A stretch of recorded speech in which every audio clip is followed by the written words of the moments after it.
तो दोस्तों, जिस मंदिर के पास हम हैं, ये मंदिर हर भारतीय ने, हर हिंदू भारतीय ने जरूर ही कहीं न कहीं देखा होगा। केदारनाथ, वैसे उत्तराखंड में पंच केदार हैं।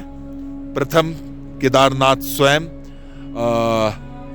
रुद्रनाथ, तुंगनाथ, मध्य महेश्वर और कपिलेश्वर। तो यहाँ पे अब स्टोरी वहां से चालू होती है पांडवों के समय से। एक्चुअली ये इस मंदिर या यहाँ पे शिवलिंग जो स्थापित है, ज्योतिर्लिंग स्थापित है। अच्छा देखिए, शिवलिंग और ज्योतिर्लिंग में अंतर क्या है पहले वो बता देता हूं। जहां तक मुझे पता है, वो शिवलिंग जिसमें शिव जी ज्योति रूप में स्वयं स्थापित है, मतलब उसमें समाहित है।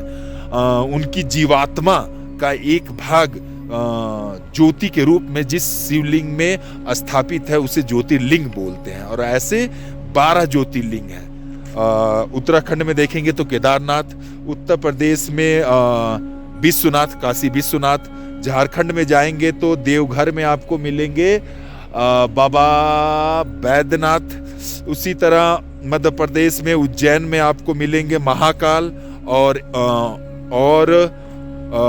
ओमकारेश्वर। फिर आप यदि महाराष्ट्र में जाएंगे तो आपको मिलेंगे त्र्यंबकेश्वर, भीमाशंकर और गृडेश्वर। फिर आगे यदि आंध्र प्रदेश जाएंगे तो आपको मिलेंगे मल्लिका अर्जुन। गुजरात जाएंगे आप तो आपको मिलेंगे नागेश्वर और सोमनाथ। और तमिलनाडु में रामेश्वरम। तो इस तरह 12 ज्योतिर्लिंग भारत में हैं, जहां शिव जी स्वयं उस ज्योतिर्लिंग में वास करते हैं। तो अब बात ये आई कि केदारनाथ जी का महत्व 12 ज्योतिर्लिंगों में देखिए है तो सब समान। उनका पूजा अर्चना से जो पुण्य प्राप्त होता है, जो शिव जी की सानिध्य भक्तों को मिलता है, वो समान है। बट मैं पर्सनली ये मानता हूँ कि केदारनाथ का जो स्थान है, जो महत्व है, वो अपना एक अलग स्थान रखता है। क्योंकि यदि इसकी मैं पूरी स्टोरी बताऊं तो अब मुझे समझ में आता है कि आप यदि मेरी पहली वीडियो देखे होंगे तो वीडियो में आपने देखा होगा कि मैं हरिद्वार के बगल कनखल गया था, दक्षेश्वर महादेव के पास। दक्षेश्वर महादेव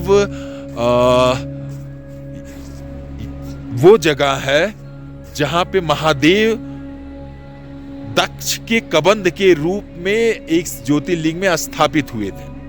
और कनखल वो जगह है जहां पे सती और पार्वती जी का शादी हुआ था, ठीक है। और बाकी वहीं पे ही सती जी शिव जी के अपमान की वजह से अपने आप को हवन कुंड में आत्मदाह कर लेती हैं।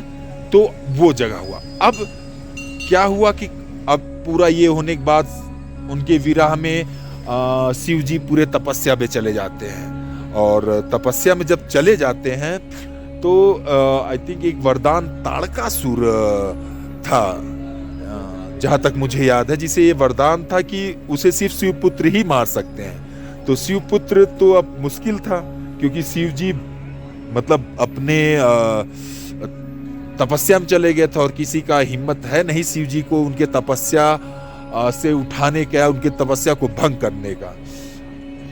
तो हुआ यूं कि यहाँ पे इन्होंने तपस्या मतलब किया। फिर आपको ये पता, तपस्या उनका भंग किया गया, कामदेव मरे। फिर पार्वती जी मीना और हिमवान मतलब हिमालय की पुत्री बनकर वो आई।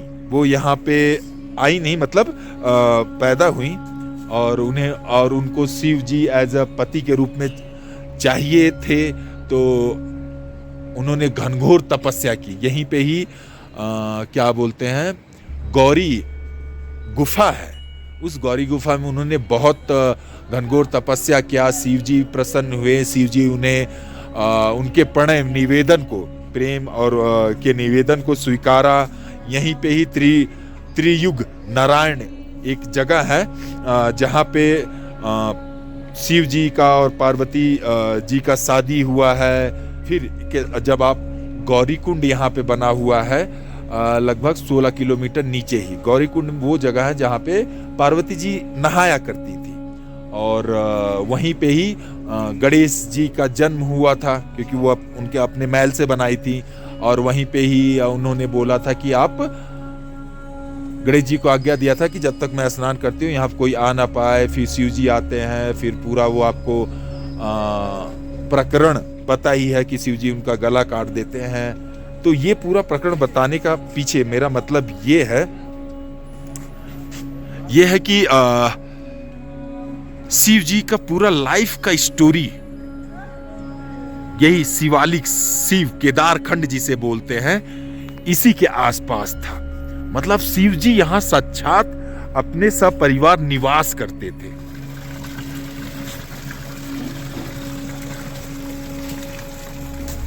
आगे की स्टोरी इस तरह बढ़ती है कि पांडव यहाँ पे आते हैं, शिव जी से मिलने और अपने गोत्रों की हत्या, वध और उनसे जो उनको पाप मिला रहता है उससे मुक्ति पाने के लिए। बट शिव जी उनसे मिलना नहीं चाहते थे, वो उनसे नाराज थे। वो इधर उधर मतलब गुप्त काशी कभी भाग गए, कभी इधर चले गए। पांडव उनके पीछे पीछे लगे रहे। तो क्या हुआ, शिव जी एक भैंसे का रूप लेकर एक झुंड में शामिल हो गए और उन झुंड को पांडवों ने देख लिया और वो पहचान गए कि शिव जी भैंसा बने हुए हैं। तो भीम ने अपने मतलब पैरों को झुंड के बीच में एक द्वार की तरह बना लिया कि उन्होंने सोचा कि शंकर जी को पार नहीं होने देंगे, इनको मतलब पैरों के बीच दबोच लेंगे। बट सारे जानवर पार हो गए, बट शिव जी नहीं आए। वो धरती के अंदर घुसने के मतलब प्रयास में थे। तभी भीम ने उनके कुबड़ को पकड़ लिया। गाय और भैंस और बैल के ऊपर जो वसा वाला कुबड़ होता है पीठ पे, उसको पकड़ लिया। उसको पकड़ा तो जो कुबड़ मतलब फिर वो भैंसा कई भागों में विभक्त हो गया। जो कुबड़ वाला था वो केदारनाथ में ज्योतिर्लिंग के रूप में स्थापित हुआ। तो इसलिए कहते हैं यहाँ पंच केदार है। जो पहला केदार है ये केदारनाथ है, जहाँ पे उस भैंसे का कुबड़ तिकोड़ करा के यहाँ ज्योतिर्लिंग है, शिवलिंग है। फिर यहाँ पे 4 और केदार हैं। तुंगनाथ जहाँ पे भुजाएं गिरी थी उस भैंसे की, मदमहेश्वर जहाँ पे उसके नाभि और बीच वाला पार्ट गिरा था, कल्पेश्वर जहाँ पे उसकी जटा गिरी थी, और रुद्रनाथ जहाँ पे उसका फेस गिरा था। और आगे का कुछ भाग नेपाल में पशुपति नाथ में गिरा था। तो इस तरह से केदारनाथ जी का यहाँ पे स्थापित हुए थे केदारनाथ जी। और उसके स्टोरी के पीछे पांडव का मुख्य यदि तौर पे देखा जाए जनमानस में जो मान्यता है वो यही है। परिसर में यदि आप देखेंगे तो यहाँ पे बहुत सारे देवी देवताओं के विग्रह रखे हुए हैं। यदि हम दूसरे स्टोरी पे जाएं तो कहा जाता है कि भगवान नर नारायण ने यहाँ पे घनघोर तपस्या किया था शिव जी का। शिव जी प्रसन्न हुए। नर नारायण चाहते थे कि नर और नारायण ये चाहते थे कि भगवान शिव यहाँ पे स्थापित हो जाएं। तो वरदान जब नर नारायण ने ये मांगा तो शिव जी यहाँ पे ज्योतिर्लिंग के रूप में स्थापित हुए थे। बट जो जनमानस और बहुत बड़े पैमाने पे जो मान्यता है वो मान्यता पांडव वाली ही है।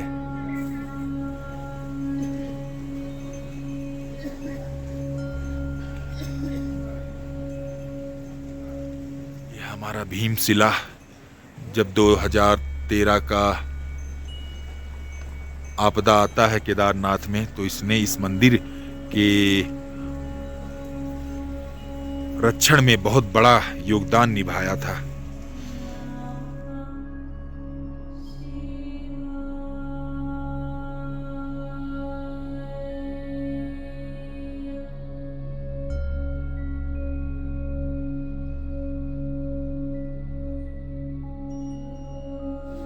फिलहाल अभी यहाँ से निकल रहे हैं।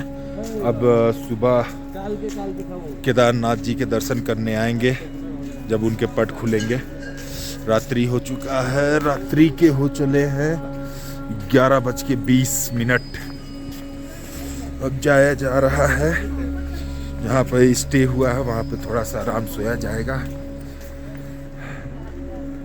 जय केदारनाथ, जय केदारनाथ।